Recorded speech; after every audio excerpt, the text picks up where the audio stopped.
नमस्कार मेरे प्रिय मित्रों, सीटेट पेपर 2 सोशल साइंस के लिए कंप्लीट वन शॉट वीडियो आप सभी को कराने वाला हूं। एक ऐसी वन शॉट वीडियो जिसमें सिलेबस के प्रत्येक टॉपिक मात्र एक ही वीडियो में ख़त्म किए जाएंगे, इसलिए यह वीडियो पेपर के लिए इम्पोर्टेंट रहेगी। जितने भी क्वेश्चन यहाँ पर आपको कराऊंगा सभी क्वेश्चन पेपर के लिए इम्पोर्टेंट हैं, क्योंकि सिलेबस के सीरियल से टॉपिक यहाँ पर आपको कराने वाला हूँ। क्वेश्चन के प्रकार की बात करूँ, आप अपनी आंखों से यहाँ पर देख पा रहे हैं हर प्रकार के क्वेश्चन यहाँ पर लिए गए हैं। कथन कारण वाले भी लिए गए हैं, एक से अधिक स्टेटमेंट वाले भी क्वेश्चन लिए गए हैं। स्टेटमेंट वाले क्वेश्चन इसलिए मैंने लिए हैं ताकि कंसेप्ट फैक्चुअल वाली चीज़ें आपकी क्लियर हो सके। आइए इस वीडियो को शुरू करते हैं। PYQ क्वेश्चन भी आपको बहुत सारे करा दूंगा, न्यू अपडेटेड क्वेश्चन भी आपको करा दूंगा। हर प्रकार के क्वेश्चन यहाँ पर आपके हो जाएंगे। एग्ज़ाम देने से पहले एक अंतिम रिवीजन वाली वीडियो साबित होगी। आइए शुरू करते हैं। पहला क्वेश्चन आपकी स्क्रीन पर, भारतीय संविधान में संघवाद फेडरलिज्म का क्या तात्पर्य है?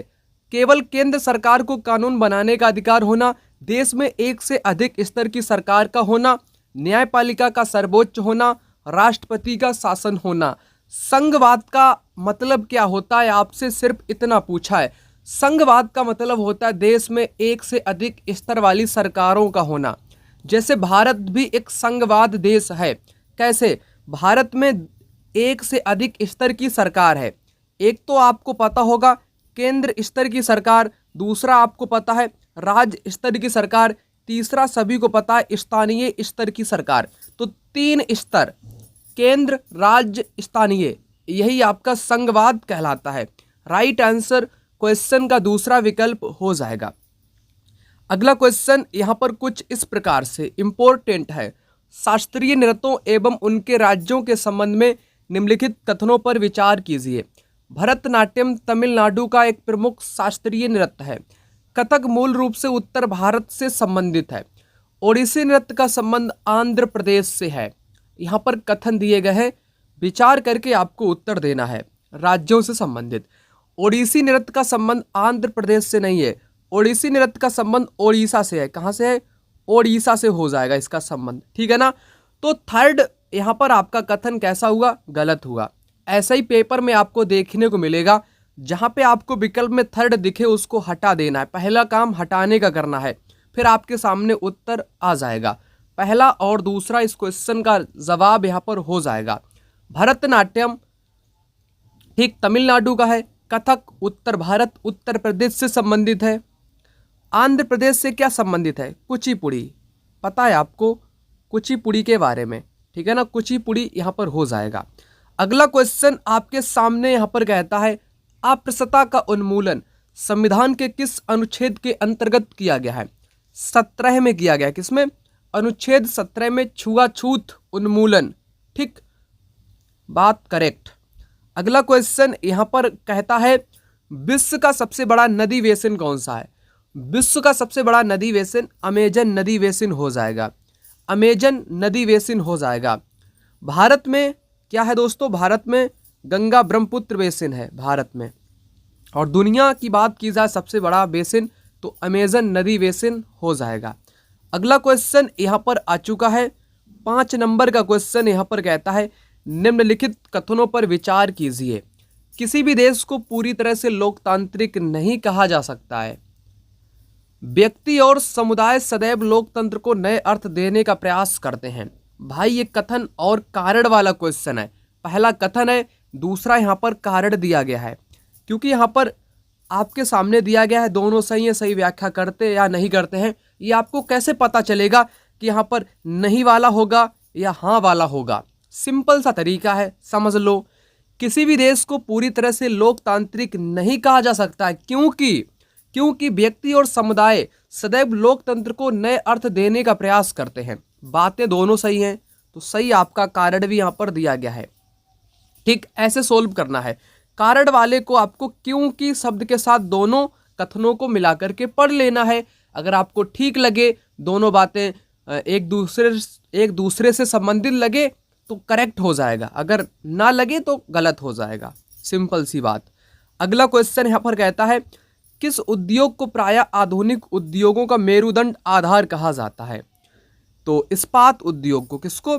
इस्पात उद्योग को आधुनिक उद्योगों का रीढ़ की हड्डी या मेरुदंड कहा जाता है। इंपॉर्टेंट पेपर में आ चुका है।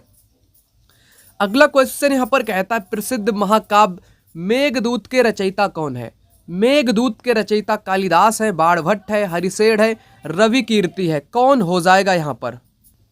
क्वेश्चन का जवाब यहाँ पर हो जाएगा मेघदूत हो गया, रघुवंशम हो गया, अभिज्ञान शाकुंतलम हो गया। ये कालिदास जी के द्वारा लिखे गए महाकाव्य हो जाएंगे। ठीक, कालिदास किसके दरबार में रहा करते थे? आपको ये बात पता हो या ना पता हो, मैं आपको पता करवा देता हूँ। ये रहा करते थे विक्रमादित्य के, है ना, दरबार में। विक्रमादित्य किसे बोलते हैं? चंद्रगुप्त द्वितीय को विक्रमादित्य के नाम से जाना जाता है। ठीक, और बाणभट्ट किसका दरबारी कवि था? बाणभट्ट किसका दरबारी कवि था? इंपॉर्टेंट है, हर्षवर्धन का। किसका? हर्षवर्धन का दरबारी कवि हुआ करता था। और हरिसेन, हरिसेन किसका दरबारी कवि हुआ करता था? समुद्रगुप्त का हुआ करता था। किसका? समुद्रगुप्त का हुआ करता था। और हरिसेन ने प्रयाग प्रस्तुति की रचना की है। लिख देता हूं यहाँ पर, प्रयाग प्रस्तुति की रचना किसने की है? तो प्रयाग प्रस्तुति की रचना हरिसेन ने की है। इलाहाबाद स्तंभ के नाम से भी इसको जानते हैं। रवि कीर्ति किसका दरबारी कवि हुआ करता था? पुलकेशिन का, है ना, पुलकेशिन द्वितीय का यह दरबारी कवि हुआ करता था, द्वितीय का। और हरिसेन समुद्रगुप्त का हो जाएगा, बाणभट्ट हर्षवर्धन का हो जाएगा, कालिदास विक्रमादित्य का हो जाएगा। ये पेपर में कई बार पूछा जा चुका है। पेपर में क्वेश्चन कुछ इस प्रकार से भी पूछे गए हैं कि निम्नलिखित को मिलाइए। बाणभट्ट मैंने क्या बताया आपको? बाणभट्ट ने हर्षचरित की रचना की है, जो कि हर्षवर्धन के दरबार में रहा करते थे। अश्वघोष ने बुद्ध चरित की रचना की है। और हरिसेन समुद्रगुप्त की प्रस्तुति की रचना की है। रवि कीर्ति पुलकेशिन द्वितीय की प्रस्तुति। ये इंपॉर्टेंट क्वेश्चन है क्योंकि ये पेपर में पूछा गया है, जो मैं अभी आपको करा रहा हूँ। हूबहू एग्जामिनर नहीं माना, उसने मिलान से संबंधित क्वेश्चन पुनः बनाया। तो एक तरफ उसने किताबें दे दी, दूसरी तरफ लेखक दे दिए। तो मेघदूत मैंने क्या बताया आपको? कालिदास बता दिया। हर्षचरित किसकी हो जाएगी? बाणभट्ट की हो जाएगी। आर्यभट्ट की आर्यभट्टियम हो जाएगी। सुश्रुत की सुश्रुत संहिता हो जाएगी। ये भी पेपर में क्वेश्चन पूछा जा चुका है। ठीक, 2 क्वेश्चन हमने यहाँ पर उस क्वेश्चन से जुड़े हुए करा दिए। जितने भी मित्र पहली बार इस वीडियो को देखने के लिए आए हैं, उन सभी मित्रों से मैं अंतिम रूप से कहना चाहूँगा, आप लोगों के पास पेपर के लिए बहुत ही कम टाइम बचा है, ना के बराबर आपके पास टाइम है। मैं आपसे कहूँगा, पेपर के लिए सबसे इम्पोर्टेंट जो आपका टाइम है ना, ये वाला, ये रिवीजन का टाइम है। आप लोग पूरा रिवीजन कर सकते हो हमारे इन नोट्स को लेकर के। एक तो कंप्लीट आपको नोट्स मिल जाएगा, है ना, और प्लस इसके साथ PYQ क्वेश्चन ऑल ईयर्स का मिल जाएगा, जैसे आपने यहाँ पर देखा, है ना। तमाम क्वेश्चन आपको एक साथ मिल जाएंगे। सभी ईयर्स का मिलेगा। 2011 से 2026 तक का पूरा चैप्टर वाइज सीरियल से मिलने वाला है। अगर मैं नोट्स की बात करूं, नोट्स आपके सामने यहाँ पर रहे।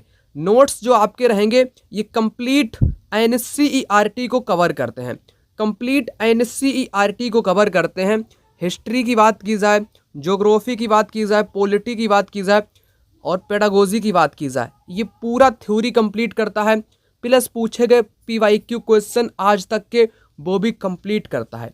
पेपर देने से पहले आप लोग एक काम कर लेना, हो सके तो थ्योरी को पढ़ लेना, हो सके तो इन PYQ को भी पढ़ोगे तो भी आपका काम कल्याण वाला हो जाएगा। कुछ नहीं करना पड़ेगा। पेपर से पहले अंतिम रिवीजन आपका इन नोट्स से हो जाएगा। ये नोट्स आपको लेना कैसे है, मिलेगा कैसे? दिए गए नंबर पर कॉल करो 9696400597। इस नंबर पे आप लोग डायरेक्ट कॉल या व्हाट्सएप पर मैसेज करके इन नोट्स को प्राप्त कर सकते हो। नोट्स का प्राइस 299 है, ठीक है ना, ले सकते हैं आप। अगला क्वेश्चन यहाँ पर कहता है खनिजों की सामान्य विशेषताओं के संदर्भ में निम्नलिखित कथनों पर विचार कीजिए। यहाँ पर खनिजों की विशेषताओं की बात की गई है, जिन पे विचार करके आपको उत्तर देना है। खनिज प्राकृतिक रूप से पाए जाने वाले पदार्थ हैं जिनका निश्चित रासायनिक संगठन होता है। पहली बात खनिजों के संदर्भ में करेक्ट दी गई है। खनिज पृथ्वी की सतह पर सभी स्थानों पर समान रूप से वितरित है। क्या खनिज जो है ना वो सभी जगहों पे सामान्य रूप से आपको मिलते हैं, समान रूप से देखने को मिलते हैं? ये बात गलत है। समान तो नहीं है बल्कि असमान है। कैसे हैं? असमान रूप से वितरित हैं। तो आपका सेकेंड स्टेटमेंट गलत हुआ। मैं विकल्पों में गया, सेकेंड जहां पर मुझे दिखा मैंने उसको हटा दिया। राइट आंसर मुझे सेकेंड ऑप्शन मिल गया, पहला और तीसरा करेक्ट आंसर हो जाएगा। खनिजों का निर्माण बिना किसी मानवीय हस्तक्षेप के प्राकृतिक प्रक्रियाओं द्वारा होता है। ठीक है ना? पिछले वर्षों में भी इस प्रकार का क्वेश्चन पूछा जा चुका है। सेकेंड जवाब इस क्वेश्चन का यहाँ पर हो जाएगा।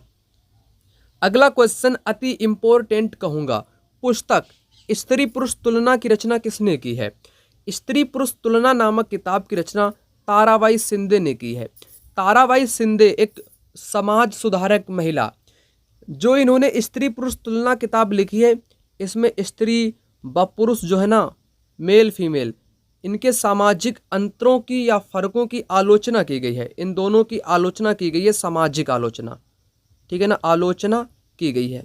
ये पूछा जा चुका है कई बार क्वेश्चन। रही बात पंडिता रमाबाई की, ये संस्कृत की विदुषी महिला है। कैसी महिला? संस्कृत की विदुषी। विदुषी, जिस पुल्लिंग में विदुषी का विद्वान होता है, स्त्रीलिंग में विदुषी होता है। ठीक है ना? संस्कृत की ये विदुषी विद्वान महिला हो जाएंगी। ठीक है ना? और पंडिता रमाबाई ने पुणे में या पुणे में, पुणे लिख देता हूँ, पुणे में क्या किया इन्होंने? विधवा गृह की स्थापना की। विधवा गृह में महिलाओं को ट्रेनिंग दी जाती थी, है ना? ऐसी महिलाओं को रखा गया जो पति लोग इनको सताते थे। ठीक काम किया, अच्छा काम किया। चलो, और बेगम रुकैया सखावत हुसैन, इन्होंने कॉलेज खोले थे मुस्लिम लड़कियों के लिए। मुमताज़ अली ने कहा कि महिलाओं को भी, कुरान की आयतों का हवाला देकर कहा कि महिलाओं को भी शिक्षा का अधिकार मिलना चाहिए। ये ऐसी फेमस महिला हैं जहाँ से एग्जामिनर हमेशा क्वेश्चन बना लेता है। एक बार इन सभी क्वेश्चन को भी आपको लगे हाथ करा देता हूँ। थोड़ा सा आपको थ्योरी का सहारा लेना पड़ेगा तभी क्वेश्चन कर पाओगे। थ्योरी की मैं बात कर लेता हूँ। सबसे पहली महिला आपकी यहाँ पर दी गई है मुमताज़ अली। जैसे कुछ सुधारकों ने कुरान शरीफ की आयतों का हवाला देकर या कहा कि महिलाओं को भी शिक्षा का अधिकार मिलना चाहिए। ये लाइन मैंने इसलिए हाईलाइट की है ताकि यहाँ से पेपर में क्वेश्चन बन चुका है। नेक्स्ट इम्पोर्टेंट एक महिला है आपकी बेगम रुकैया सखावत हुसैन। कलकत्ता और पटना में मुस्लिम लड़कियों के लिए इन्होंने स्कूल खोले। वह रूढ़िवादी विचारों की कटु आलोचक थी। उनका मानना था कि प्रत्येक धर्म के धार्मिक नेताओं ने औरतों को निचले दर्जे में रखा है। ये भी बात से मैं पूरी तरह से राजी हो जाता हूँ। बिल्कुल इनकी सही बात यहाँ पर कही गई है ना? बिल्कुल करेक्ट बात है कि जो धार्मिक नेता होते ना, वो औरतों को निचले दर्जे में ही रखा है। चाहे आप लोग उठा के देख लेना। नेक्स्ट इम्पोर्टेंट महिला है आपकी ताराबाई शिंदे। बहुत पूना में रहकर घर पर शिक्षा प्राप्त की। स्त्री पुरुष तुलना नाम से किताब लिखी। इस किताब में पुरुषों और महिलाओं के बीच सामाजिक अंतर या फर्कों की आलोचना की गई। बहुत ज़्यादा इम्पोर्टेंट है पेपर के लिए। नेक्स्ट इम्पोर्टेंट महिला है पंडिता रमाबाई। संस्कृत की महान विद्वान पंडिता रमाबाई का मानना था हिंदू धर्म महिलाओं का दमन करता है। बिल्कुल, हिंदू धर्म महिलाओं का दमन करता है। ठीक, रमाबाई ने ऊंची जातियों की हिंदू महिलाओं की दुर्दशा पर एक किताब लिखी। बुक का नाम है हाई कास्ट हिंदू वुमेन। इनकी किताब भी याद रखना। पुणे में विधवा गृह की स्थापना की, ये बात मैंने आपको बता दी। अब क्वेश्चन पेपर में कुछ ऐसे पूछे जाते हैं कि पंडिता रमाबाई ने स्त्री पुरुष तुलना नाम से किताब लिखी। नहीं, स्त्री पुरुष तुलना नामक किताब पंडिता रमाबाई ने नहीं लिखी है। किसने लिखी है? ताराबाई ने लिखी है। किसने? ताराबाई शिंदे ने लिखी है। ताराबाई शिंदे ने लिखी है। ये कथन में पूछा जाता है क्वेश्चन। फिर आगे भी क्वेश्चन ऐसे पूछा जाता है, पुणे में विधवा गृह की स्थापना पंडिता रमाबाई ने की है। फिर यहाँ से मिलान से भी क्वेश्चन एग्जामिनर पूछ लेता है। पंडिता रमाबाई के बारे में मैंने क्या बताया? पुणे में विधवा गृह की स्थापना। ताराबाई शिंदे ने स्त्री पुरुष तुलना नाम से किताब लिखी।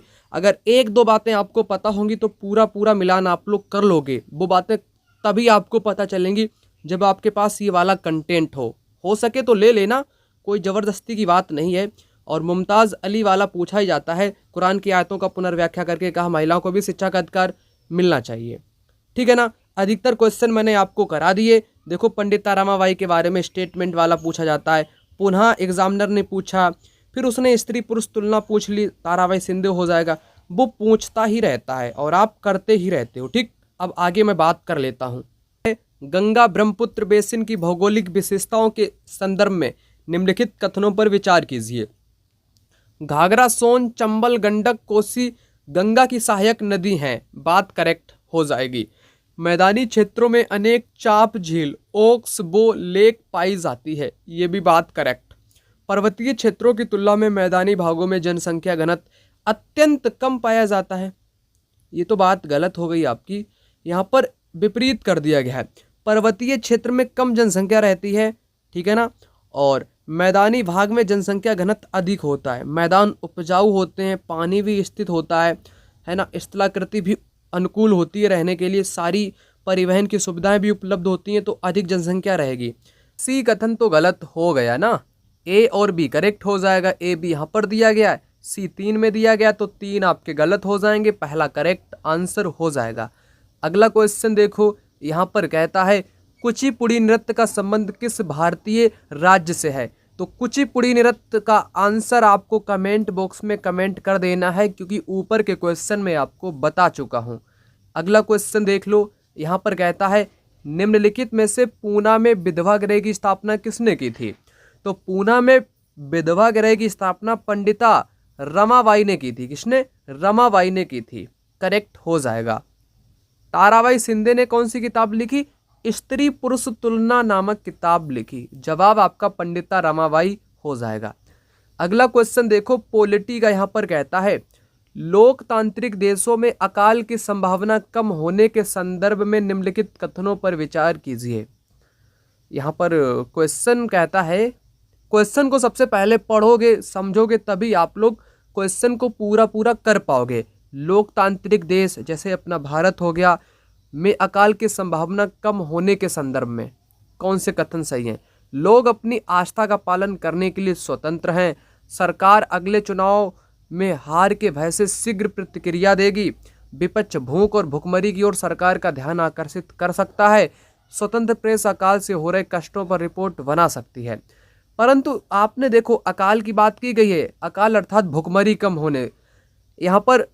यहाँ पर भी देखो सरकार तुरंत प्रतिक्रिया देगी अगले चुनाव के लिए, ये बात करेक्ट हो जाएगी। भुखमरी की ओर सरकार का ध्यान आकर्षित विपक्ष कर सकते हैं, ये भी बात सही हो जाएगी, है ना। न्यूज़पेपर में अकाल से हो रहे कष्ट पर रिपोर्ट बना सकती है, ये भी बात सही हो जाएगी।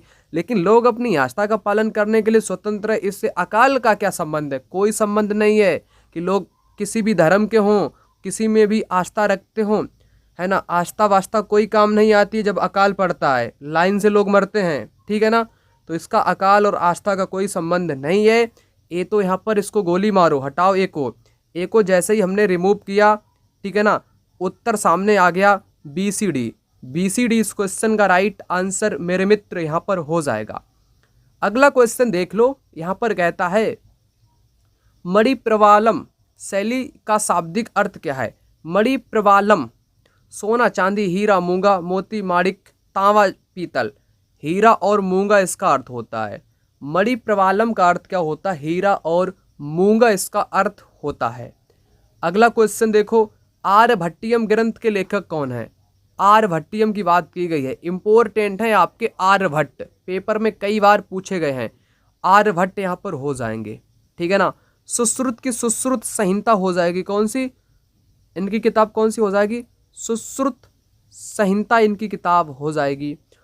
और बराह मिहर चरक की कौन सी किताब हो जाएगी?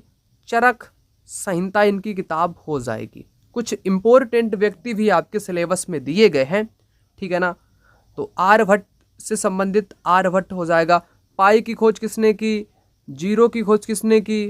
ठीक है ना, ये दोनों बातें आर्यभट्ट से जुड़ी हुई हो जाएंगी। यहाँ पर एक लाइन बहुत इंपॉर्टेंट है आर्यभट्ट से।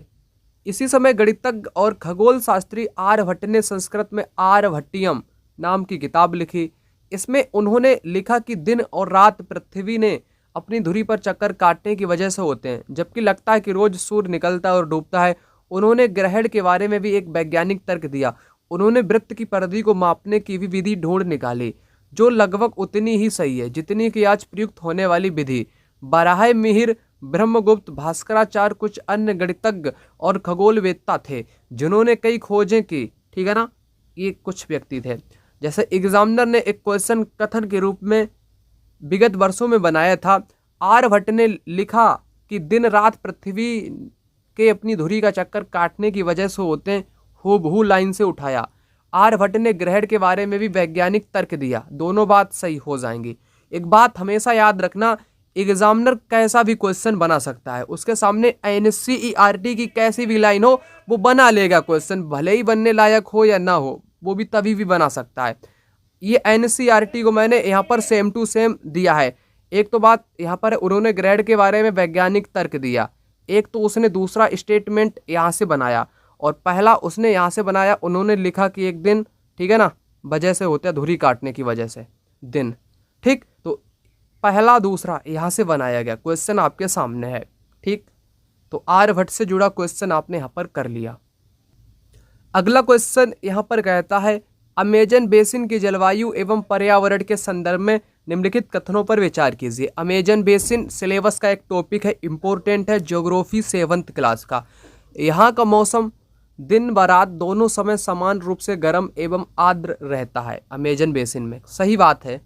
अमेजन बेसिन में प्रतिदिन लगभग बिना किसी पूर्व चेतावनी के ही वर्षा होती है, ये भी स्टेटमेंट करेक्ट हो जाएगा। अत्यधिक सघन वृक्षों के बितान छत के कारण सूर्य का प्रकाश जमीन तक नहीं पहुंच पाता है, ठीक, ये भी बात करेक्ट हो जाएंगी। तीनों बातें अमेजन बेसिन की जलवायु के बारे में सही दी गई है, तो उत्तर आपका 4th हो जाएगा। और अमेजन बेसिन की आपको जलवायु के बारे में भी यहाँ पर इस क्वेश्चन के स्टेटमेंट से आपको पता चल गया होगा, ठीक। अगला देखो, यहाँ पर क्वेश्चन कहता है, निम्नलिखित में से किसी सनराइज उद्योग नवोदित विकासशील उद्योग के नाम से जानते हैं। सनराइज या उभरते हुए इसको बोल सकते हैं, उभरते उद्योग के नाम से किसको जानते हैं? कपास, सूचना प्रौद्योगिकी उद्योग, कोयला, जूट, ये तो ओल्ड है। सूचना प्रौद्योगिकी IT सेक्टर है ना, सनराइज। अगला क्वेश्चन यहाँ पर कहता है, भारतीय संविधान का कौन सा अनुच्छेद भेदभाव के निषेध से संबंधित है? भेदभाव के निषेध से संबंधित आपका 15वां हो जाएगा। अनुच्छेद 15 कहता है, लिंग, जाति, जेंडर, है ना, इस आधार पर कोई भेदभाव नहीं किया जाएगा। अगला क्वेश्चन यहाँ पर कहता है, 18वीं शताब्दी की कांगड़ा चित्रकला शैली। तो क्वेश्चन किस पर पूछा है? कांगड़ा चित्रकला शैली के संदर्भ में पूछा है। 1739 में नादिर शाह के आक्रमण के बाद कलाकार मैदानी इलाकों से पहाड़ी क्षेत्रों में चले गए थे। उसी दौरान क्या हुआ था, नादिर शाह ने भारत पर आक्रमण कर दिया था। जो कलाकार मैदानी क्षेत्र में रहा करते थे वो पहाड़ी इलाकों में चले गए थे। बात करेक्ट हो जाएगी। इस शैली में ठंडे नीले रंगों और हरे रंगों सहित कोमल रंग का प्रयोग किया गया। करेक्ट हो जाएगा। यह शैली पूरी तरह से पश्चिमी और यूरोपीय विषयों पर आधारित थी। गलत हो जाएगा। जब भारत की शैली है तो ये पश्चिमी और यूरोपीय विषयों पर कैसे आधारित हो सकती है, वो भी पूरी तरह से, है ना। ऐसे शब्द गलत होते हैं, ठीक है ना। तो ये किस पर आधारित थी? वैष्णव परंपरा पर आधारित थी। किस पर? वैष्णव परंपरा पर यह आपकी आधारित थी और भारतीय सांस्कृतिक पर आधारित थी, न कि यूरोप और पश्चिमी देश पर आधारित थी। बात आपकी गलत है। ए बी करेक्ट होगा। ए बी कहाँ पर दिया गया? सेकेंड में दिया गया। सेकेंड जवाब इस क्वेश्चन का करेक्ट हो जाएगा। अगला देख लो, यहाँ पर कहता है, रामपुरवा में मिला उत्कृष्ट पोलिस वाला सांड किस काल का नमूना है? तो यह आपके मौर्य काल का नमूना है। रामपुरवा एक जगह है आपके बिहार में, है ना, बिहार का जिला है शायद, ठीक है ना। तो बिहार वाले बता सकते हैं। तो बिहार में उत्खनन हुआ, ठीक, रामपुरवा में एक उत्कृष्ट पोलिस वाला सांड की कलाकृति वाला एक नमूना देखने को मिला। वो मौर्यकालीन है और इसे राष्ट्रपति भवन में भी रखा गया था। राष्ट्रपति भवन में इसे रखा गया था, ठीक। अगला देखो, क्वेश्चन यहाँ पर कहता है, सत्यशोधक समाज की स्थापना किसके द्वारा की गई? सत्यशोधक समाज की स्थापना ज्योतिराव फूले के द्वारा 1800 कब की गई थी? 76 में की गई थी, ठीक, 1876 में की गई थी ज्योतिराव फूले के द्वारा सत्यशोधक समाज की स्थापना। BR अंबेडकर ने मंदिर प्रवेश आंदोलन चलाया था। कौन सा? मंदिर प्रवेश आंदोलन। इन्होंने तीन आंदोलन चलाए थे। और गुरु घासीदास के बारे में सभी को पता होगा, सतनामी आंदोलन। कौन सा आंदोलन? सतनामी। पेरियार ने कौन सा आंदोलन? सेल्फ रिस्पेक्ट, स्वाभिमान आंदोलन। स्वाभिमान आंदोलन के लिए पेरियार हो जाएंगे। ये भगवत गीता, रामायण, मनु संहिता, इन सभी के ये कठोर आलोचक थे। ठीक, जवाब आपका थर्ड हो जाएगा। ठीक है ना। और ज्योतिराव फूले ने सत्यशोधक समाज की स्थापना 1873 में की थी। ठीक है ना, 76 में नहीं की थी, मैंने 76 आपको बता दिया, 73 यहाँ पर होगा। ठीक, 73 करेक्ट। नेक्स्ट क्वेश्चन आपके सामने, भारतीय संविधान के अनुच्छेद 15 के संदर्भ में, अनुच्छेद 15 के संदर्भ में राज्य किसी नागरिक के विरुद्ध धर्म, मूल वंश, जाति, लिंग या जन्म स्थान के आधार पर विभेद नहीं करेगा। बात करेक्ट हो जाएगी। किसी नागरिक को दुकानों, सार्वजनिक होटलों, मनोरंजन स्थलों में प्रवेश से रोका नहीं जा सकता है। यह केवल निजी स्थानों के उपयोग को नियमित करता है। निजी, ये बात गलत है। ठीक, पहला दूसरा करेक्ट हो जाएगा और तीसरा यहाँ पर गलत दिया गया है। अगला क्वेश्चन यहाँ पर कहता है, अमेजन बेसिन के निवासियों का मुख्य आहार क्या है? अमेजन बेसिन के लोग क्या खाते हैं? मैनियोक, कसावा। ठीक, जो कि आलू की तरह जमीन के अंदर पैदा होता है, उसको लोग यहाँ पर खाते हैं, मैनियोक या कसावा बोलते हैं। अगला क्वेश्चन यहाँ पर कहता है, चीनी यात्री when Tsang. When Tsang, when में हा है और किसके दरबार में आया था? हा, हर्षवर्धन के दरबार में आया था। ये इंपॉर्टेंट है। ठीक, हर्षवर्धन यहाँ पर करेक्ट जवाब आपका हो जाएगा। अगला क्वेश्चन देखो, यहाँ पर कथन वाला दिया गया है, विभिन्न शैल समूह और उनमें पाए जाने वाले खनिज के संदर्भ में। धात्विक खनिज मुख्यतः आग्नेय और कायांतरित शैल समूह में पाए जाते हैं। खनिज ईंधन जैसे कोयला, पेट्रोलियम अवसादी स्तरों में पाए जाते हैं। फ्रांस के काकेसस प्रदेश के चूना पत्थर निक्षेप अवसादी शैलों के उदाहरण हैं। क्या होगा इस क्वेश्चन का जवाब बताइए? राइट आंसर यहाँ पर हो जाएगा, सभी करेक्ट दिए गए हैं। धात्विक खनिज जिसमें धातु का अंश होता है, आग्नेय कायांतरित शैल समूह में पाए जाते हैं।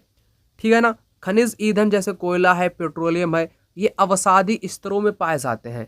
अवसादी में, अवसादी चट्टान को जीवाश्मी ईंधन, जीवाश्म के नाम से भी जानते हैं, क्योंकि इसमें जीवों के अंश होते हैं। ये इस अवसाद में पाए जाते हैं, जमाव के रूप में पाए जाते हैं। फ्रांस का काकेसस प्रदेश में चूना पत्थर के निक्षेप अवसादी शैल का ही उदाहरण है। अगला क्वेश्चन देख लो, यहाँ पर कहता है, शास्त्रीय नृत्य कथकली। कथकली केरला की है ना, कथकली केरला राज्य से संबंधित हो जाएगी। प्राचीन तमिलनाडु में बड़े भूस्वामियों को क्या कहा जाता था? बड़े भूस्वामियों को बेललार कहा जाता था। क्या कहा जाता था? बेललार कहा जाता था। और गृहपति कौन था? गृहपति, इसके पास ज़्यादा जमीनें हुआ करती थी। एक हुआ करता था ग्राम भोजक। ग्राम भोजक ये मुखिया हुआ करता था। कौन? मुखिया हुआ करता था। गांव का प्रधान हुआ करता था। गांव का प्रधान व्यक्ति हुआ करता था। ठीक है ना। अगला देखो क्वेश्चन, अधिमई मजदूर लोगों को बोला करते थे। अभी आपको बता दूंगा सारी बातें। भारतीय संविधान द्वारा समानता स्थापित करने वाले प्रावधानों के संदर्भ में निम्नलिखित कथनों पर विचार कीजिए। कानून के समक्ष सभी व्यक्ति समान है। बात सही है। अप्रसता का पूर्णता उन्मूलन कर दिया गया है। क्या अप्रसता जो है ना, उसका पूर्णता उन्मूलन कर दिया गया है? ऐसा तो देखने को नहीं मिलता है, क्योंकि अभी भी कई ऐसे क्षेत्र हैं भारत में जहाँ पर ये भेदभाव किया जाता है। ठीक, तो ये तो सही होगा ही नहीं। बी को सबसे पहले हटा दो। ए सी सामने आया। धर्म, नस्ल, जाति, लिंग के आधार पर सार्वजनिक स्थानों पर प्रवेश में भेदभाव वर्जित है। ये बात करेक्ट है। ए और सी इस क्वेश्चन का करेक्ट आंसर आपका हो जाएगा। नेक्स्ट यहाँ पर कहता है, कम गहराई में स्थित खनिजों को पृष्ठीय स्तर पर हटाकर निकालने की प्रक्रिया क्या कहलाती है? विवृत खनन कहलाती है। ओपन कास्ट माइनिंग कहा जाता है। ठीक, अगला देखो। अगला यहाँ पर कहता है, स्वाभिमान आंदोलन के जनक कौन है? स्वाभिमान आंदोलन के जनक पेरियार हैं। पेरियार से एग्जामिनर ने बहुत से क्वेश्चन पूछे हैं। मैंने कई वीडियो में आपको बहुत से क्वेश्चन भी इन सभी व्यक्तियों से कराए हैं। ठीक, तो पेरियार इस क्वेश्चन का राइट आंसर यहाँ पर हो जाएगा। अगला क्वेश्चन यहाँ पर कहता है खनिजों के निष्कर्षण की विधियों के संदर्भ में निम्नलिखित कथनों पर विचार कीजिए। तो खनिजों के निष्कर्षण की यहाँ पर विधियों के बारे में है क्वेश्चन। कम गहराई पर स्थित खनिजों को निकालने के लिए विवृत खनन का प्रयोग किया जाता है। कम गहराई पर तो विवृत खनन, अधिक गहराई में स्थित खनिजों निक्षेप तक पहुंचने के लिए कूपक बनाए जाते हैं, जिसे कूपकी खनन बोलते हैं। क्या बोलते हैं? जिसे कूपकी खनन के नाम से जाना जाता है। ये भी बात सही, पहली बात भी सही। सतह के निकट स्थित खनिजों को सरलता से खोदकर निकालना आखनन कहलाता है। तीनों बातें खनन, ठीक है ना। जो कम गहराई पर है उसको विवृत बोलते हैं, अधिक गहराई में उसको कूपकी खनन बोलते हैं, जो सतह के निकट है उसको आखनन बोलते हैं। तो यहाँ पर भी आपकी तीनों बातें करेक्ट हो जाएंगी। आपने यहाँ पर खनिजों के निष्कर्षण की तीनों विधियों के बारे में जान लिया। अगला क्वेश्चन यहाँ पर कहता है बसोहली शैली में चित्रित सर्वाधिक लोकप्रिय पुस्तक कौन सी थी? रसमंजरी। भानुदत्त की जो रसमंजरी किताब है ना, वो बसोहली शैली में चित्रित सर्वाधिक लोकप्रिय किताब है आपकी। ठीक है ना, ये इम्पोर्टेंट है पेपर के लिए। नेक्स्ट यहाँ पर कहता है सबसे ज़्यादा इम्पोर्टेंट क्वेश्चन अब आपके सामने आ चुका है। यहाँ पर कहता है प्राचीन काल में उत्तर भारत के गाँव में ग्राम भोजक कौन होता था? ग्राम भोजक कौन होता था? ग्राम भोजक आप कहोगे कि सर ग्राम का अर्थ होता है गांव जहां पर हम लोग रहते हैं। ओके, मैं सहमत हूं आपकी बात से। फिर आप कहोगे कि सर ये भोजक अर्थात जो भोजन इधर उधर करता हो, लोगों की सहायता करता हो, भोजन देने के लिए गरीबों की मदद करता हो, ऐसा भोजक? नहीं, ये आपने गलत सोचा। ये बिल्कुल भी ऐसा नहीं है। ग्राम भोजक बल्कि लेता था, देता नहीं था। ठीक है, ये क्या करता था? ये कर भी वसूलता था, ये पुलिस भी बन लेता था, ये पुलिस वाला भी बन जाता था, और ये भाई न्यायाधीश भी बन जाता था, वकील भी बन जाता था। सिंपल शब्दों में कहें, कर वसूलना, पुलिस बनना, न्यायाधीश बनना, और सर्वे सर्वा तो था ही। ठीक, इसका पद भी कैसा था? आनुवांशिक था, वंश परंपरा से चलता था। तो ग्राम भोजक गांव का सबसे बड़ा जमींदार था। ठीक है ना, ये बात हो जाएगी। ठीक, बहुत से क्वेश्चन पेपर में पूछे गए हैं, मैं करा देता हूं आपको ग्राम भोजक से। मैं अगर क्वेश्चन की बात करूं मेरे प्रिय मित्र, यहां पर अच्छे से समझना। देखो, एक मिलान वाला, एक तरफ एग्जामिनर ने 4 यहां पर कर दिए, एक तरफ 3 कर दिए, फिर मिलान करने को कहा। यहां पर ग्राम भोजक है ना, अभी समझोगे तभी कर पाओगे। कहीं गृहपति से पूछा जाता है, कहीं पर ग्राम भोजक से। जैसे ग्राम भोजक के बारे में सत्य नहीं है। ठीक, बहुत से क्वेश्चन हैं, मैं आपको यहाँ पर शुरू से कराता हूँ। सबसे पहले आपको इसकी थ्योरी समझाता हूँ 2-3 व्यक्तियों की, तभी आप लोग समझ पाओगे। तमिल क्षेत्र में बड़े भूस्वामी को बेल्ला या बेल्लार कहा जाता था। साधारण हलवाओं को उड़वार कहा जाता था। भूमिहीन मजदूर दास, कड़ैसियार या अधिमई कहलाते थे। अब ग्राम भोजक की मैं फटाक से बात कर लेता हूँ थोड़ा तीव्र गति से। ग्राम भोजक देश के उत्तरी हिस्से में गांव का प्रधान व्यक्ति ग्राम भोजक कहलाता था। उसका पद आनुवांशिक था। गांव का सबसे बड़ा भूस्वामी था।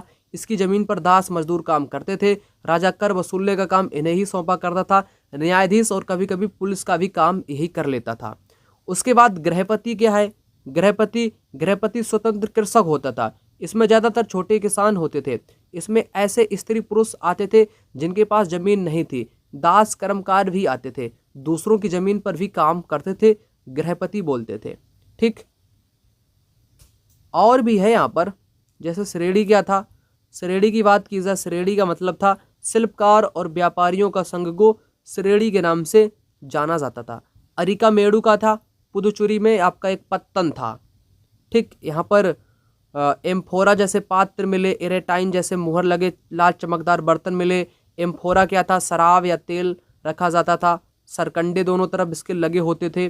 मोवेंदार क्या था? 3 मुखिया, है ना, चोल, चेर, पांड्या वाला। अब मैं क्वेश्चन की बात करता हूं, अब आपको आसानी हो जाएगी। ग्राम भोजक कौन था बताओ? तो ग्राम भोजक ग्राम प्रमुख था, हो गया मिलान। गृहपति कौन था? स्वतंत्र कृषक था, हो गया मिलान। दास कर्मकार जो मजदूर लोग थे, जो दूसरों की जमीन पर काम करते थे। ठीक, ऐसे हो जाएगा। शिल्पकार का किसी के साथ भी मिलान नहीं होगा। नेक्स्ट, यहाँ पर गृहपति पूछा है तो गृहपति स्वतंत्र कृषक हो जाएगा।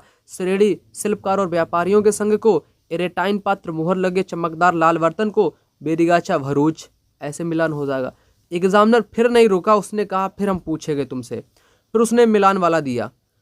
गृहपति क्या बताया? स्वतंत्र कृषक बताया। श्रेणी क्या बताया? शिल्पकार बताया। और अधिमयी जो गरीब भूमिहीन मजदूर, अरिकामेडु क्या हो जाएगा? तटीय निवास पुदुचेरी पत्तन वाला, ऐसे पूछा उसने। फिर उसने पूछा यार ग्राम भोजक के बारे में सही नहीं वाला बताओ मेरे को।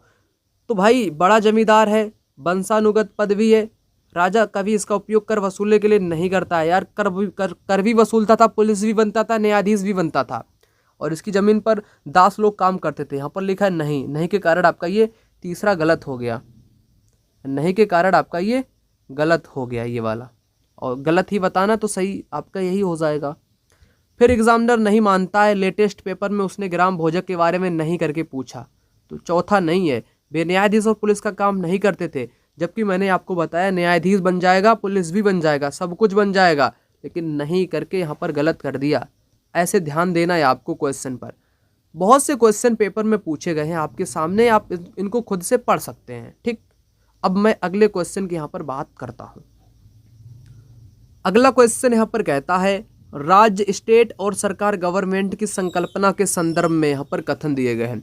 सरकार चुनाव के जरिए बदल सकती है, पर राज्य एक ऐसी राजनीतिक संस्था है जो निश्चित भूभाग पर संप्रभु लोगों का प्रतिनिधित्व करती है।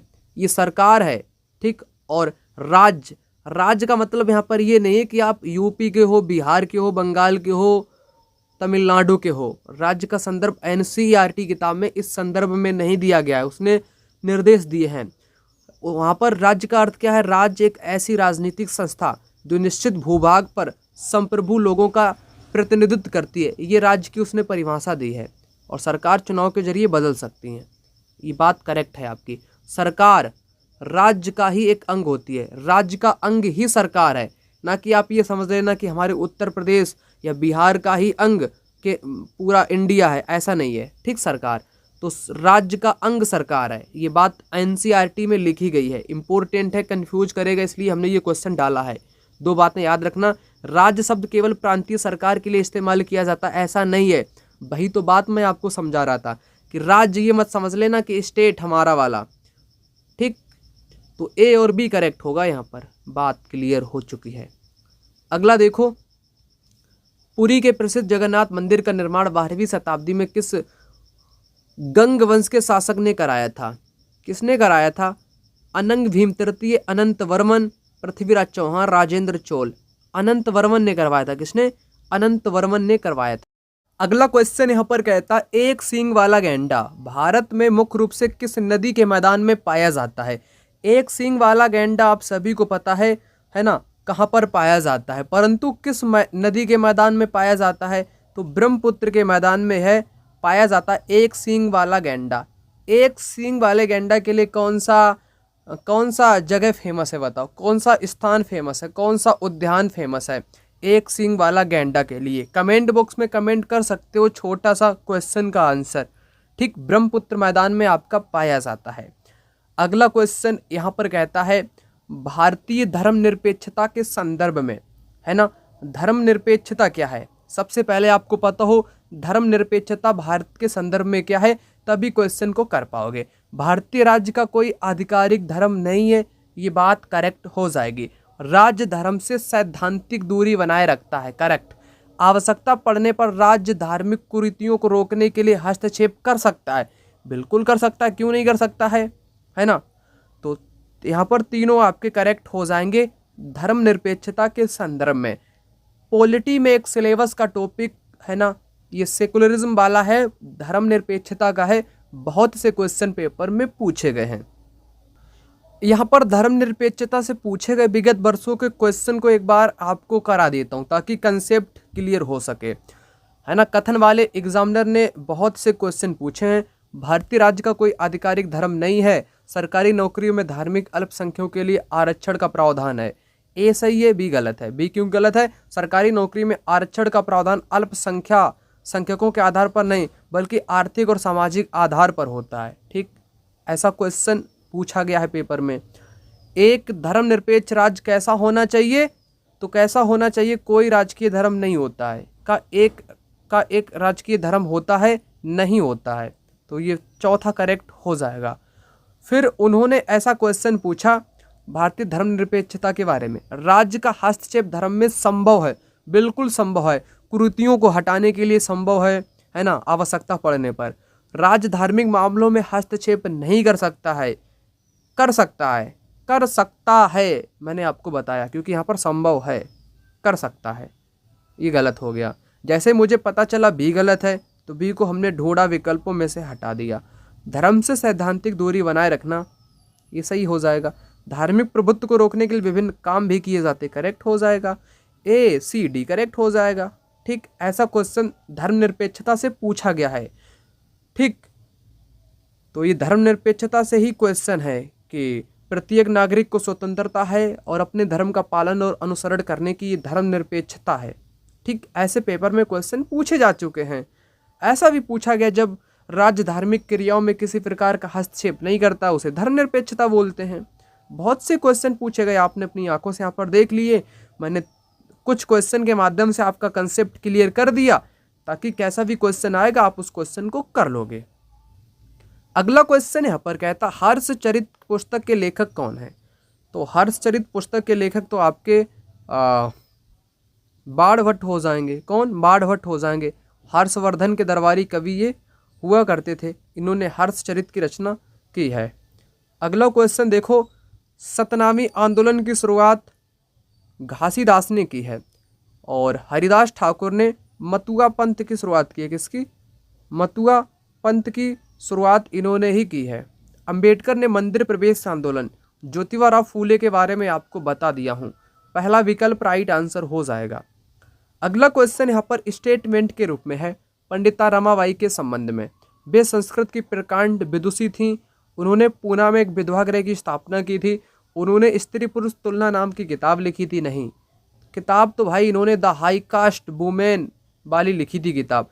स्त्री पुरुष वाली किताब तो सिंधे ने लिखी, ताराबाई सिंधे ने। किसने? ताराबाई ने लिखी। किसने? ताराबाई ने लिखी। तो ये सी तो गलत हुआ ना, सी को हटा दो, ए भी बचेगा। ए भी राइट आंसर यहाँ पर इस क्वेश्चन का हो जाएगा। अगला देखो, टोकरी बुनाई और मिट्टी के बर्तन बनाना किस प्रकार के उद्योग के उदाहरण हैं? तो ये कुटीर बोलते हैं, जो छोटे स्तर पर होते हैं, ग्रामीण क्षेत्रों में होते हैं। टोकरी बनाना, मिट्टी के बर्तन बनाना, है ना, और छोटे छोटे बीड़ी बनाना, ये सब कुटीर उद्योग में आते हैं, घरेलू उद्योग में आते हैं। बुद्ध चरित्र की रचना अश्वघोष ने की है। किसने? अश्वघोष ने की है। अगला क्वेश्चन बेहद इंपॉर्टेंट आपकी आंखों के सामने आ चुका है, छोड़ना मत इस क्वेश्चन को, हद से ज़्यादा इंपॉर्टेंट है यह क्वेश्चन। अशोक के धम्म के संदर्भ में निम्नलिखित पर विचार कीजिए। इसमें किसी देवता की पूजा या कर्मकांड की अनिवार्यता नहीं थी, बात करेक्ट हो गई। अशोक के धम्म की, धम्म के विचार बुद्ध के उपदेशों से प्रेरित थे, ये भी बात करेक्ट। धम्म की शिक्षा देने के लिए धम्म महामत नाम अधिकारियों की नियुक्ति की गई थी, बात करेक्ट हो गई। तीनों बातें यहाँ पर करेक्ट हो गई। एग्जामिनर ने धम्म से बहुत से क्वेश्चन पेपर में पूछे। धर्म का ही प्राकृत रूप धम्म है ना, धर्म का ही प्राकृत शब्द धम्म है। धम्म का मतलब धर्म। अशोक का धम्म, कोई कर्मकांड नहीं, बुद्ध के उपदेश से प्रेरित शिक्षा देने के लिए धम्म महामत नाम के अधिकारी नियुक्त किए गए। लेकिन एग्जामिनर ने यहाँ पर कुछ अलग नाम दे दिया था, ठीक, कि बौद्ध भिक्षुओं की नियुक्ति की गई थी, तब गलत था। पूछे जा चुके हैं क्वेश्चन, आप लोगों को दिखा दूंगा, ठीक है ना। पहली बात यहाँ पर आप लोग समझो, अशोक का धम्म है क्या? अशोक के धम्म में किसी देवता की पूजा अथवा किसी कर्मकांड की अनिवार्यता या आवश्यकता नहीं थी। पहला स्टेटमेंट तो बहुत उपयोगी है, बुद्ध के उपदेश से प्रेरित है। धम्म महामत नाम के अधिकारी की नियुक्ति करते थे, जगह जगह जाकर धम्म की शिक्षा देते थे, ठीक। इन्होंने, अशोक ने अपने पुत्र महेंद्र पुत्री संघमित्रा को श्रीलंका भी धम्म का प्रचार करने के लिए भेजा था। अब देखना क्वेश्चन की भरमार यहाँ से शुरू होती है।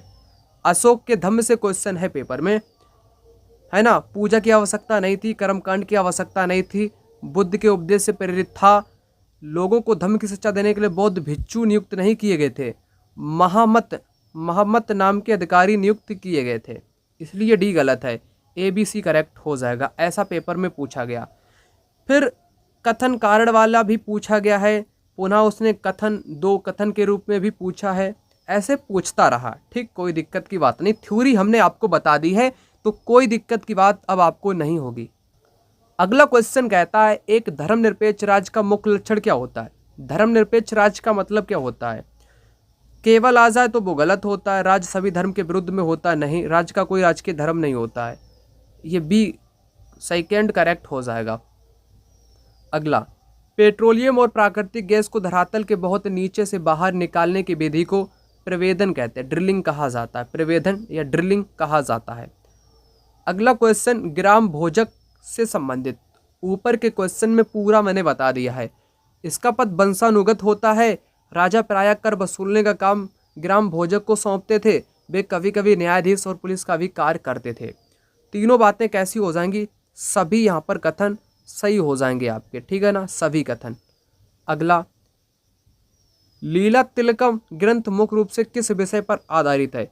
लीला तिलकम ये व्याकरण पर आधारित है, व्याकरण तथा काव्य शास्त्र पर आपका आधारित है। अगला, बंगाल के प्रारंभिक साहित्य में मंगल काव्य किस श्रेणी के अंतर्गत आते हैं? मंगल काव्य ये संस्कृत की रीढ़ी श्रेणी से आते हैं, रीढ़ी श्रेणी से आते हैं। एक मंगल काव्य है, एक और आपका दूसरा काव्य है बंगाल के प्रारंभिक साहित्य में। मंगल काव्य संस्कृत की रीढ़ी साहित्य से आते हैं। यहाँ पर आप लोग बंगाली साहित्य को थोड़ा सा समझ लो, क्योंकि इतिहास में थोड़ा सा दिया गया है। बंगाली साहित्य की दो श्रेणियाँ बताई गई हैं, मैंने यहाँ पर लिखा भी है, पहली श्रेणी और दूसरी श्रेणी। पहली कैसी है? पहली संस्कृत की श्रेणी है। दूसरी कैसी है? स्वतंत्र श्रेणी है। संस्कृत की रीढ़ी श्रेणी, दूसरी स्वतंत्र श्रेणी।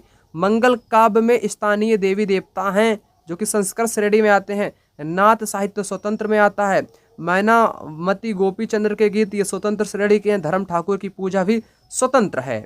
भक्ति साहित्य ये संस्कृत से जुड़ा है, पांडुलिपियाँ भी संस्कृत श्रेणी से हैं। और स्वतंत्र श्रेणी मुख से बोली जाती है, मौखिक होती है। ठीक, बात क्लियर हो गई, दोनों साहित्य यहाँ पर क्लियर हो गए। यहाँ पर वही क्वेश्चन था मंगल काव्य। मंगल काव्य आपकी संस्कृत की श्रेणी में हो जाएगा। और एक दूसरी श्रेणी मैंने कौन सी बताई? स्वतंत्र श्रेणी दूसरी होती है, जिसमें मैनावती गोपी चंद्र धर्म ठाकुर की पूजा वगैरह सब आता है। ये क्वेश्चन है मजेदार। यहाँ पर देखो, संगमकालीन समाज के बारे में। बेललार भूमिहीन मजदूर, उड़वार स्वतंत्र कृषक, अधिमई बड़े भूस्वामी, गृहपति साधारण हलवाई।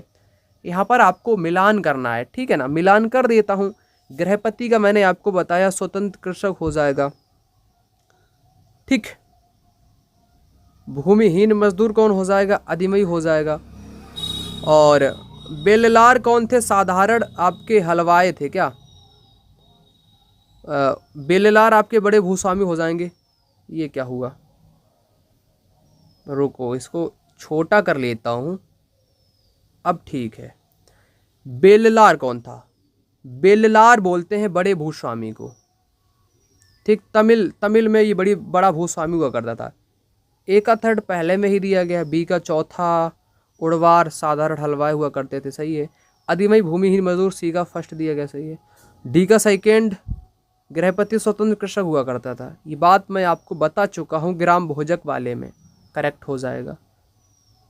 अगला देखो, यहाँ पर कहता 1230 में किस राजा ने अपना राज्य पुरुषोत्तम जगन्नाथ को समर्पित कर स्वयं को प्रतिनिमुक्त डिप्टी घोषित किया था?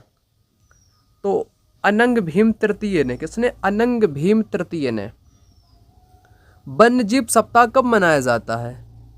वन्यजीव सप्ताह जून के प्रथम सप्ताह में मनाया जाता है या अक्टूबर के प्रथम सप्ताह में मनाया जाता है? अक्टूबर के प्रथम सप्ताह में मनाया जाता है क्या वन्यजीव सप्ताह, या जून के प्रथम सप्ताह में मनाया जाता है? राइट आंसर यहाँ पर हो जाएगा अक्टूबर के प्रथम सप्ताह, है ना। ये 2 अक्टूबर से 8 अक्टूबर में मनाया जाता है, ठीक है ना, सेकेंड हो जाएगा। अगला देखो यहाँ पर इलाहाबाद स्थित प्रयाग परिस्थिति के संदर्भ में कथन को पढ़ के आपको उत्तर देना है। ये अशोक स्तंभ पर उत्कीर्ण है। इसकी रचना समुद्रगुप्त के दरबारी कवि हरिश्चंद्र ने संस्कृत में की थी। दोनों बातें करेक्ट। इसमें केवल शब्द जहाँ पर आ जाए तो वो भाई गलत ही होता है।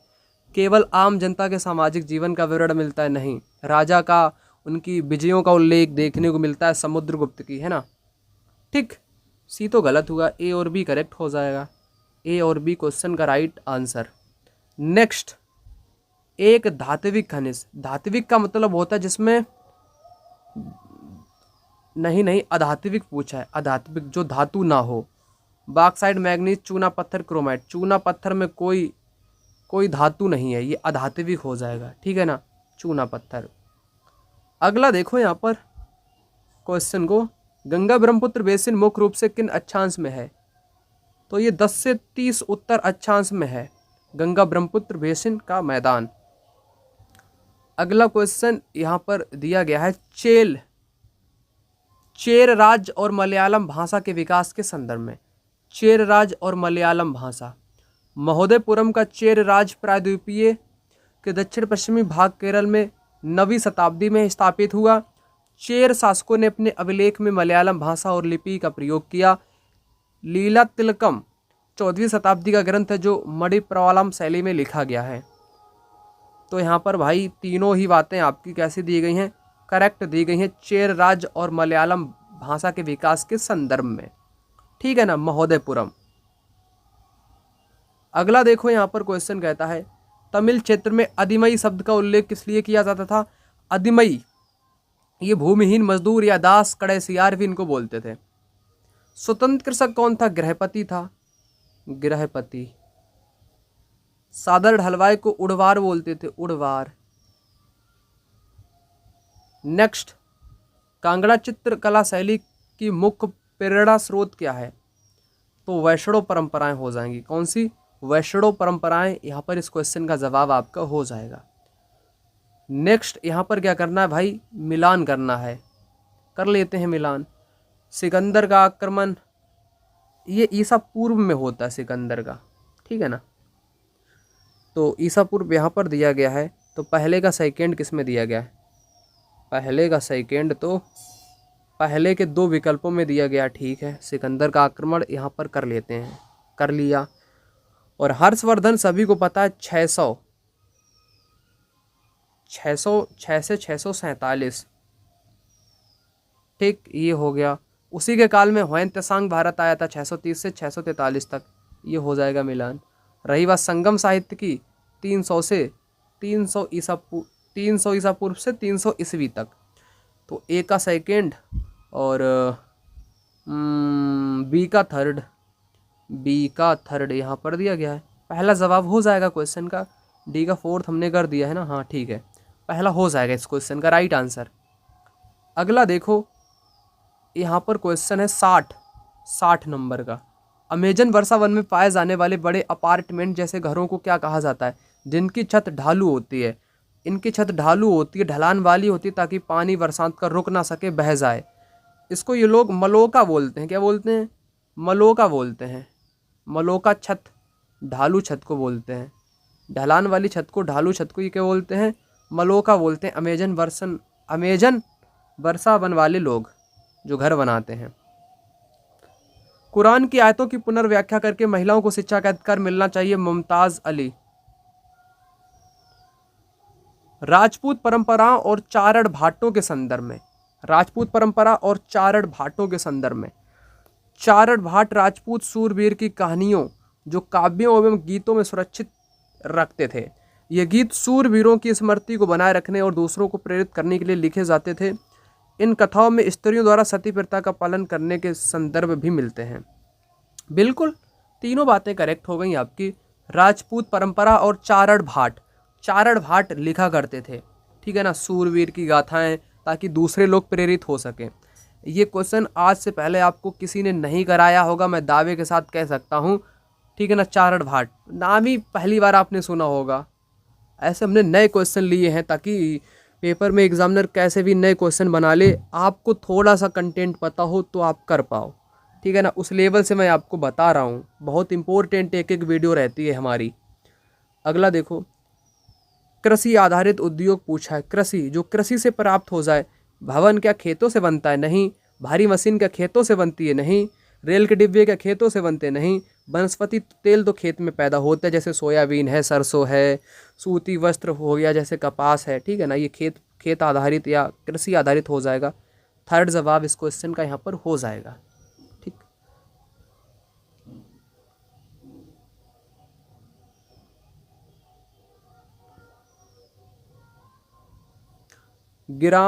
मात्र 15 ग्राम का कौन सा प्रवासी पक्षी आर्कटिक प्रदेश से 800 किलोमीटर, 800 नहीं 8000 किलोमीटर की दूरी तय करके भारत आता है?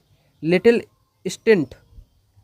स्टिंट आता है ना, 8000 किलोमीटर की दूरी तय करके भारत में आता है, जो कि प्रवासी पक्षी है, आर्कटिक प्रदेश से आता है 8000 किलोमीटर से। अगला क्वेश्चन यहाँ पर कहता है मध्यकालीन बंगाल की संस्कृति और साहित्य के बारे में। क्वेश्चन को ध्यान से पढ़ेंगे। मध्यकालीन बंगाल की संस्कृति और साहित्य के बारे में यह क्वेश्चन है।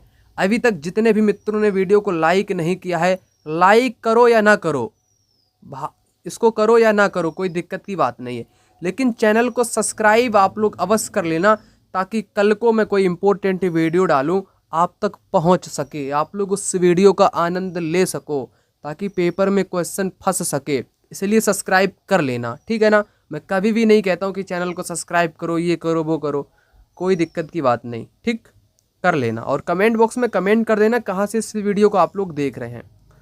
मध्यकालीन बंगाल की संस्कृति और साहित्य के बारे में। श्री चैतन्य देव की जीवनियाँ संस्कृत की ऋणी श्रेणी के अंतर्गत आती हैं। तो बंगाली साहित्य मैंने क्या ऊपर बताया, एक तो संस्कृत की श्रेणी हो गई, एक स्वतंत्र श्रेणी हो गई। चैतन्य जो देव है ना, ये भक्तिमय व्यक्ति हैं, भक्ति वाली जितनी भी परंपराएं आएंगी वो सब संस्कृति की ऋणी वाली हो जाएंगी, तो ये संस्कृत की ऋणी हो गई। नाथ साहित्य पूर्वी बंगाल में अधिक लोकप्रिय हुआ, जहाँ ब्राह्मणों का प्रभाव कम था, और ये नाथ साहित्य स्वतंत्र था, है ना। नाथ साहित्य कैसा था? स्वतंत्र था। धर्म ठाकुर की पूजा प्रायः पत्थर या काष्ठ लकड़ी की मूर्ति के रूप में की जाती है। धर्म ठाकुर ये भी स्वतंत्र में ही आते हैं, ठीक है ना। तीनों बातें सही हैं आपकी। अगला देख लो, क्वेश्चन यहाँ पर कहता है भारतीय संविधान की प्रस्तावना नागरिकों को किन दो प्रकार की समानता सुनिश्चित करती है? प्रतिष्ठा और अवसर की समानता देती है। नेक्स्ट, जिन धात्विक खनिजों में लोहा उपस्थित होता है उन्हें धात्विक बोलते हैं। क्या बोलते हैं? धात्विक बोलते हैं। लेकिन लोहा उपस्थित हो, लोहे का अंश हो, तो लौह अयस्क हो जाएगा आपका, लौह अयस्क हो जाएगा या लौह खनिज हो जाएगा, ठीक। अगला देखो, कच्चे माल के आधार पर उद्योगों के वर्गीकरण के संदर्भ में निम्नलिखित कथनों पर विचार कीजिए। मैं पूरा उद्योग आपको यहीं पर समझा दूंगा, किस आधार पे कौन क्या है, समझ लो। कृषि आधारित उद्योग वनस्पति जंतु आधारित उत्पादों को कच्चे माल के रूप में उपयोग करते हैं, कृषि आधारित हो जाएगा। कृषि में आपके वनस्पति भी शामिल हैं, पशु भी आपके शामिल किए जाते हैं, ठीक है ना, कृषि आधारित में। खनिज आधारित उद्योग प्राथमिक उद्योग जो खनिज अयस्कों का उपयोग करते हैं, सही हो जाएगा। मत्स्य तेल निर्माण वन आधारित उद्योग का उदाहरण है। जो मत्स्य तेल निर्माण उद्योग है ना, ये वन पर आधारित नहीं है। मछली कोई वन से प्राप्त नहीं होती, मछली का तेल पानी कह लो, ठीक है ना, लेकिन पानी कहना उपयोगी नहीं है। जो मत्स्य तेल निर्माण उद्योग है ना, ये समुद्र आधारित है। कैसा है? समुद्र आधारित उद्योग हो जाएगा। समुद्र आधारित आप लोग जो नमक का यूज करते हो ना, नमक, ठीक है ना, HCl, तो जो नमक है ना, नमक भी समुद्र आधारित है। मत्स्य तेल, मछलियों का तेल जो बनता है, वो भी समुद्र आधारित उद्योग के अंतर्गत आता है। मैं चाहता हूं कि सारे उद्योगों के वर्गीकरण को आपको यहीं पर समझा दूं। यहाँ पर सभी सही नहीं होंगे क्योंकि ये आपका सी गलत हो गया, तो ए भी करेक्ट इस क्वेश्चन का हो जाएगा। कौन सा? ए और बी, ठीक। 8th ज्योग्राफी का एक चैप्टर है उद्योग नाम से। उसकी कुछ मूलभूत बातें हैं इस प्रकार से। उद्योग का संबंध आर्थिक गतिविधि से है, जो कि वस्तुओं के उत्पादन, खनिजों के निष्कर्षण अथवा सेवाओं की व्यवस्था से संबंधित है। उद्योगों का वर्गीकरण कच्चे माल के आधार पर किया गया है, आकार पर, स्वामित्व के आधार पर। कच्चे माल के आधार पर कृषि आधारित है, खनिज आधारित है, समुद्र आधारित है, वन आधारित है। अब कृषि आधारित की बात मैं जैसे करूं, कच्चे माल के रूप में वनस्पति और जंतु आधारित उत्पादों का उपयोग करते हैं। खाद्य संसाधन, वनस्पति तेल, सूती वस्त्र, डेयरी उत्पाद, चर्म उद्योग। चर्म उद्योग ये पशु आधारित हो जाएगा, चमड़े वाला काम। डेयरी उद्योग आपका ये भी पशु आधारित हो जाएगा, इसमें दूध का काम। सूती वस्त्र ये आपका कृषि आधारित हो जाएगा क्योंकि कपास का उत्पादन। वनस्पति तेल ये भी कृषि वाला हो जाएगा, ठीक। खाद्य संसाधन भी आपका कृषि वाला ही हो जाएगा। तो ये कृषि आधारित आपके ये उदाहरण दिए गए हैं। खनिज आधारित की बात की जाए, प्राथमिक उद्योग हैं जो खनिज अयस्कों का उपयोग कच्चे माल के रूप में करते हैं। भारी मशीन, भवन निर्माण सामग्री, रेल के डिब्बे। समुद्र आधारित समुद्री खाद्य प्रसंस्करण और मछली तेल निर्माण। तो मछली तेल निर्माण याद रखना मेरे मित्र, समुद्र आधारित होता है। वन आधारित जो वन से प्राप्त हो जाएं, जैसे लुगदी है, कागज, औषधि, रसायन, फर्नीचर, भवन निर्माण सामग्री, तो ये वन पर आधारित हो जाएगी। उसके बाद आकार में छोटे बड़े होते, लघु होता है कि बृहद होता है। लघु कुटीर या घरेलू, बृहद बड़े पैमाने के उद्योग होता है। कुटीर, लघु या घरेलू का मतलब टोकरी बुनना, मिट्टी के बर्तन बनाना, रेशम की बुनाई करना, है ना। इसमें कम पूंजी, कम टेक्नोलॉजी का इस्तेमाल होता है। बड़े पैमाने वाले में ज़्यादा रुपए पैसा लगता है, जैसे ऑटोमोबाइल, भारी मशीनों का उत्पादन करना। फिर स्वामित्व के आधार पर निजी होता है, सार्वजनिक होता है, संयुक्त होता है, सहकारी होता है, ठीक। बाद में बता दूंगा, इतना समझते चलो जितना मैं आपको बताऊं। अगला क्वेश्चन यहाँ पर कहता है सुश्रुत संहिता का संबंध मुख्य रूप से किससे है? तो सुश्रुत संहिता का संबंध चिकित्सा और शल्य क्रिया से है। सुश्रुत इसके लेखक हैं, चिकित्सा एवं शल्य क्रिया से हो जाएगा। अगला, गंगा ब्रह्मपुत्र बेसिन के डेल्टा क्षेत्र में किस प्रकार के वन पाए जाते हैं? मैंग्रोव वन पाए जाते हैं। कैसे? मैंग्रोव वन पाए जाते हैं। गंगा ब्रह्मपुत्र बेसिन बहुत इंपॉर्टेंट है, क्वेश्चन कई बार पेपर में पूछे गए हैं। इसी को भी यहीं पर ख़त्म कर देते हैं, गंगा ब्रह्मपुत्र बेसिन को। यहाँ पर मैं आपको पूरा गंगा ब्रह्मपुत्र बेसिन को समझा देता हूँ। गंगा ब्रह्मपुत्र की सहायक नदियाँ भारतीय उपमहाद्वीप में बेसिन का निर्माण करती हैं। यह बेसिन उपोष्ण में 10 डिग्री उत्तर से 30 डिग्री उत्तर अक्षांश के बीच में स्थित है। घाघरा, सोन, चंबल, गंडक, कोसी जैसी सहायक नदियाँ गंगा की हैं, ये अपवाहित होती हैं। मैदानी क्षेत्र में अनेक चाप झील पाई जाती हैं। यहाँ की जलवायु मानसूनी है ना। स्थलाकृतियाँ भी बहुत सारी पाई जाती हैं। पर्वतीय क्षेत्र में जनसंख्या कम है, मैदानी क्षेत्र में जनसंख्या अधिक है। धान यहाँ पर बहुत फेमस है, बहुत मुख्य फसल है। अन्य भी फसलें गेहूँ, मक्का, ज्वार, चना ये भी की जाती हैं, ठीक है ना। विभिन्न भू आकृतियों के अनुसार वनस्पति में भिन्नता पाई जाती है। गंगा ब्रह्मपुत्र के मैदान में सागवान, साखू, पीपल के साथ साथ उष्णकटिबंधीय पर्णपाती पेड़ पाए जाते हैं। घने बांस के झुरमुट भी पाए जाते हैं। डेल्टा क्षेत्र मैंग्रोव वन से घिरा है। जो लाइन रेड कलर की है वो इम्पोर्टेंट है। शंकुधारी वन पाए जाते हैं यहाँ पर। हाथी, बाघ, हिरण भी पाया जाता है। एक सींग वाला गैंडा ब्रह्मपुत्र मैदान में पाया जाता है, ठीक। डेल्टा क्षेत्र में बंगाल टाइगर, मगर तथा घड़ियाल भी पाए जाते हैं। जलीय जीव रोहू, कतला, हिल्सा मछली ये सब पाए जाते हैं, ठीक। गंगा ब्रह्मपुत्र मैदान के किनारे बहुत से प्रमुख शहर हैं। प्रयागराज, इलाहाबाद, कानपुर, ठीक है ना। वाराणसी, लखनऊ, पटना, कोलकाता जैसे 10 लाख से ज़्यादा आबादी वाली जनसंख्या गंगा किनारे रहती है। पर्यटन भी यहाँ पर बहुत अच्छा खासा है, क्योंकि यमुना के किनारे ताजमहल है, इलाहाबाद में संगम है, बिहार में बौद्ध स्तूप है, असम में काजीरंगा राष्ट्रीय उद्यान, ठीक। एक सींग वाला गैंडा। फिर क्वेश्चन एग्जामिनर पूछता है, कैसे पूछता है? ऐसे पूछता है वो, भारतीय उपमहाद्वीप में गंगा ब्रह्मपुत्र बेसिन की व्याख्या बताओ। इस प्रदेश में शंकुधारी वन उगते हैं। अभी हमने आपको बताया, बिल्कुल उगते हैं, ठीक है। ये बेसिन उपोष्ण में है, करेक्ट हो जाएगा। क्षेत्र की जलवायु भी मानसूनी है, करेक्ट हो जाएगा। बेसिन क्षेत्र में विभिन्न प्रकार की स्थलाकृतियाँ भी पाई जाती, करेक्ट हो जाएगा। NCERT के अनुसार अगर चलें तो मेरे मित्र सारे कथन यहाँ पर करेक्ट हैं, क्योंकि मैंने कई बार आपको बताया भी है, क्वेश्चन सभी करेक्ट हैं। लेकिन आंसर की जब जारी हुई थी उसने BCD करेक्ट कर दिया, BCD, ए को हटा दिया। शंकुधारी वन पाए जाते हैं, बात ठीक है आपकी, ठीक। आगे देखो, गंगा ब्रह्मपुत्र बेसिन के पर्वतीय क्षेत्र में कम लोग नहीं रहते हैं। हाँ, कम लोग रहते हैं, पर्वतीय क्षेत्र में कम रहते हैं, ठीक है। जनसंख्या के वितरण में पर्यावरण की प्रमुख भूमिका होती है, दोनों सही हैं। ये PYQ में बात कर रहा हूँ, PYQ की। गंगा ब्रह्मपुत्र की विशेषता नहीं वाला बताना है। तो चाप झीलें पाई जाती हैं, जनसंख्या घनत्व बहुत अधिक है, डेल्टा क्षेत्र से घिरा है। कृषि के लिए इस क्षेत्र में कर्तन दहन ये अमेजन में की जाती है, अमेजन बेसिन में की जाती है, ना कि गंगा ब्रह्मपुत्र बेसिन में की जाती है। ठीक है ना, ये गलत हो गया आपका चौथा। ये नंबर पे आप लोग कॉल या व्हाट्सएप पर मैसेज करके इन नोट्स को प्राप्त कर सकते हैं। ठीक, अब आगे बात कर लेते हैं। गंगा ब्रह्मपुत्र बेसिन पूरा मैंने खत्म कर दिया। अगला क्वेश्चन कहता है लघु चित्र के निर्माण में प्राचीन काल में मुख्य रूप से किस आधार पर सामग्री व उपयोग किया जाता था। प्राचीन काल में तालपत्र है ना अथवा लकड़ी की तख्तियों पर किया जाता था। नेक्स्ट देख लो यहाँ पर, भारत के आंध्र प्रदेश और तमिलनाडु के तटीय भागों में शरद ऋतु में वर्षा होने का कारण क्या है। तो पवन का स्थल भागों से लौटकर बंगाल की खाड़ी की ओर बहना, लौटता मानसून, यहाँ पर ये कारण हो जाएगा। अगला क्वेश्चन यहाँ पर कहता है किसी उद्योग की अवस्थिति लोकेशन को प्रभावित करने वाले कारक क्या हैं।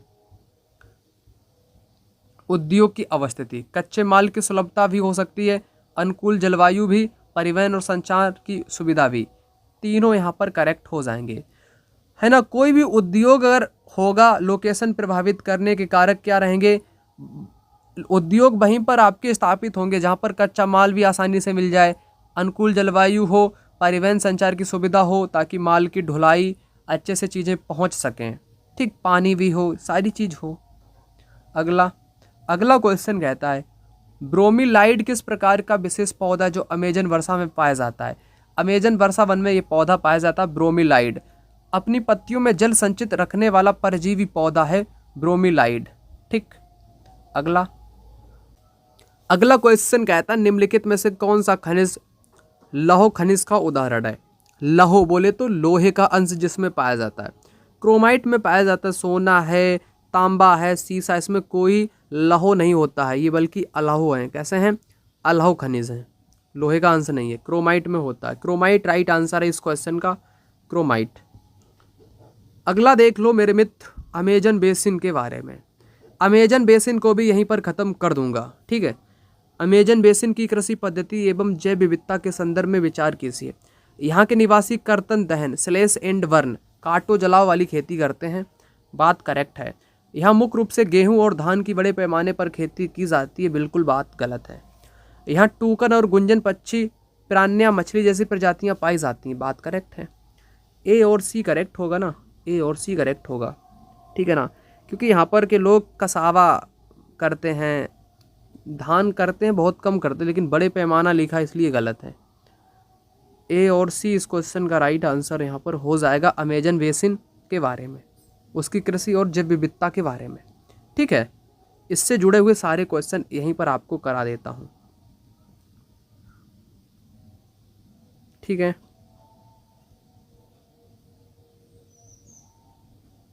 किससे, अमेजन बेसिन के। थोड़ा मैं तीव्र गति से बताता हूँ, ठीक है।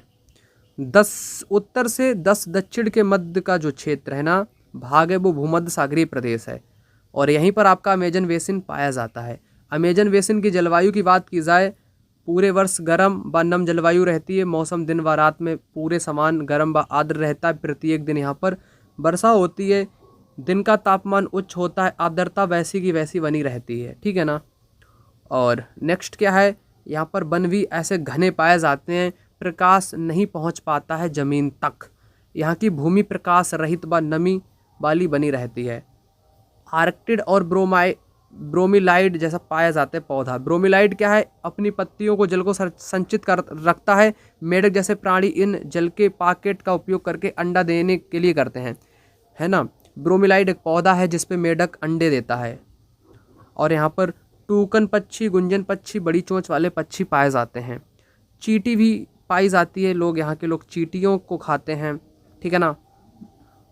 मांस खाने वाली प्राण्या मछली भी पाई जाती है, सब पाया जाता है। और यहाँ पर कर्तन दहन काटो जलाव वाली खेती की जाती है। टेपियोका, शकरकंद, अनानास यहाँ पर उगाते हैं लोग, मछलियाँ पकड़ते हैं लोग। और मेनियोक यहाँ का मुख्य भोजन है, जिसे कसावा भी बोलते हैं। क्या बोलते हैं, कसावा भी बोलते हैं। चींटियों की रानी एवं अंडकोश, यहाँ के लोग ये बहुत गंदा चीज़ खाते हैं, ठीक है ना। चींटियों की रानी यानी सब खा जाते हैं। मलोका एक छत है, ढालू वाली छत है, ठीक। यहाँ इनकी कुछ बातें। अब लोग हेलीकॉप्टर का भी प्रयोग कर रहे हैं वहाँ पर जाने के लिए। अब पूरा हो जाता है आपका अमेजन बेसिन। अमेजन बेसिन से क्वेश्चन कुछ ऐसा, हेलीकॉप्टर का प्रयोग कर रहे, धान लोग मुक्ता उगाते हैं, धान नहीं उगाते, कर्तन दहन खेती करते, नम और गर्म जलवायु पूरे वर्ष यहाँ रहती है। ठीक, ऐसे क्वेश्चन पूछे जाते हैं। कथन वाले बहुत से पूछे गए हैं, मैं यहाँ पर क्वेश्चन नहीं कराऊंगा, टाइम वेस्ट नहीं करूँगा, क्योंकि थ्योरी के माध्यम से मैंने सारी चीज़ बता दी है। यहाँ पर देखो अमेजन बेसिन के बारे में क्वेश्चन पूछा गया है, यहाँ पर भी कथन कारण के रूप में यहाँ पर भी पूछा गया है। ठीक, बहुत से क्वेश्चन पूछे गए हैं ऑलरेडी। नोट्स लेकर के आप लोग रिवीजन कर लेना। अंतिम रूप से मैं आपसे कहना चाहता हूँ, दिए गए नंबर पे कॉल या व्हाट्सएप पर मैसेज अवश्य एक बार कर लेना। अगला क्वेश्चन कहता है, भारत में प्रोजेक्ट टाइगर, प्रोजेक्ट एलिफेंट शुरू करने का मुख्य उद्देश्य क्या है? संकटापन्न वन जीवों का संरक्षण करने के लिए। अगला क्वेश्चन यहाँ पर कहता है, भारत में शरद ऋतु मानसून के लौटने के समय क्या होता है? इस मौसम में पवनें बंगाल की खाड़ी से स्थल की ओर बहती हैं? नहीं। इसे दक्षिण पश्चिम मानसून भी नहीं बोलते हैं, गलत है। पवनें स्थल भाग से लौटकर बंगाल की खाड़ी की ओर जाती हैं, ये बात करेक्ट है। केवल सी इस क्वेश्चन का राइट आंसर हो जाएगा। 2 से 3 क्वेश्चन इस प्रकार के पेपर में बन चुके हैं जो पेपर के लिए इम्पोर्टेंट हैं। कौन सा मानसून, कैसे, क्या, वो चीज़ थोड़ी सी आप लोग समझ लो। ये मानसून का थोड़ा सा खेल आप लोग समझ लीजिएगा ताकि क्वेश्चन गलत ना हो सके। यहाँ से दक्षिण पश्चिम मानसून या वर्षा का मौसम, यह मानसून के आने तथा आगे बढ़ने वाला मौसम है। इस समय बंगाल की खाड़ी तथा अरब सागर से स्थल की ओर बहती है। पवन जो है ना, बंगाल की खाड़ी अरब सागर से स्थल की ओर बहती है, स्थल की ओर बहती है। तब आता है भारत में दक्षिण पश्चिम मानसून और वर्षा का मौसम, अपने साथ नमी लाता है। पवन पहाड़ों से टकराती है तब वर्षा होती है। फिर एक है आपका मानसून के लौटने का समय, जिसे शरद ऋतु बोलते हैं। इस समय पवन स्थल भागों से लौटकर बंगाल की खाड़ी की ओर बहती है। मानसून के लौटने का समय दक्षिणी भागों में विशेषकर तमिलनाडु, आंध्र प्रदेश में इस समय बारिश होती है। ठीक, फिर पेपर में ऐसे क्वेश्चन भी पूछे गए हैं, ये 2 प्रकार के। मैं मिलता हूँ अगली वीडियो में, तब तक के लिए जय हिंद, वंदे मातरम। नोट्स लेकर के आप लोग रिवीजन कर लेना।